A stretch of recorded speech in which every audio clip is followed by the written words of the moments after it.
आमदार रोहित पवार यांच्या अन्नदायक आंदोलनाचा आज दुसरा दिवस आहे. शेकडो शेतकरी हे या आंदोलनाला भेट देण्यासाठी येत आहेत. असे काही शेतकरी आपल्या सोबत आहेत. कुठून आलायत? करमाळा तालुका. आंदोलनात सहभागी व्हायला आलात का? हो, रोहित दादांना पाठिंबा देण्यासाठी आज आम्ही करमाळा तालुक्यात. काय मागण्या आहेत? रोहित दादांनी जे मागण्या केलेल्या सरकारकडे केलेल्या आहेत ते पूर्ण करण्यासाठी आम्ही त्यांना पाठिंबा देण्यासाठी आलेलो आहोत. जिल्ह्याचे पालकमंत्री म्हणतायत हे आंदोलन एक नौटंकी आहे रोहित पवारांची, कसं बघताय? आता कसं आहे माहितीये का, ते सरकारमध्ये सध्या आहेत जिल्ह्याचे पालकमंत्री, त्यामुळे काय झालंय, भाजप सरकार शेतकऱ्याला दाबून मारण्याचा प्रयत्न करते आणि इथल्या स्थानिक पुढाऱ्यांना कुठल्याही प्रकारच्या शेतकऱ्याचं घेणं देणं राहिलेलं नाही. काय भूमिका असणार आहे? एकतर देवेंद्र फडणवीस साहेबांनी सर्व शेतकऱ्यांच्या मागण्या पूर्ण केल्या पाहिजेत. एकतर शेतकऱ्यांना खताचं शॉर्टेज चालू आहे, युरिया मिळत नाही. सर्व खतांच्या दुकानामध्ये नुसतं देवेंद्र फडणवीस साहेबांनी आश्वासने दिले आहेत की खताला कोणतीही लिंकिंग नाही, पण परंतु दुकानदार खताच्या लिंकिंग शिवाय खत देत नाहीत.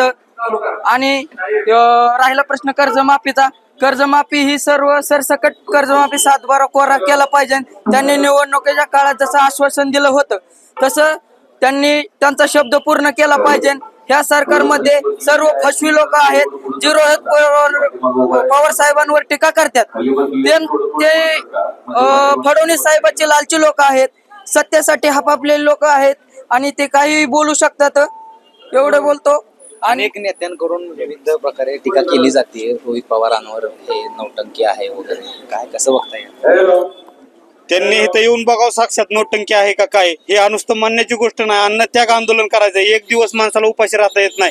त्यांनी अन्न जोपर्यंत मागण्या मान्य होत नाही तोपर्यंत अन्न त्याग आंदोलन करायचंय. इशीत बसून तर कोणी पण बोलता येतं. अनेक माजी मंत्री देखील या ठिकाणी आलेले आहेत. लक्ष्मणराव ढोबळे सर आहेत. सर, आंदोलनात सहभागी होण्यासाठी आलायत. अनेक नेते या आंदोलनावर टीका केली जाते की हे सगळी नौटंकी आहे, हे सगळं थोतांड आहे. काय कसं बघता येईल? कागदावर काळं करण्या इतकं का सोपं असतं मातीला? कागदावर काळं करण्या इतकं का सोपं असतं मातीला हिरवं करणं?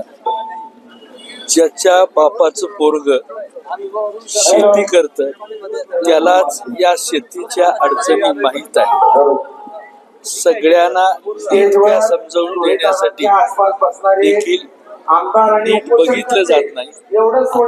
असे ज्याचा बाप शेतकरी नाही ती माणसं याच्यावर टीका करतात.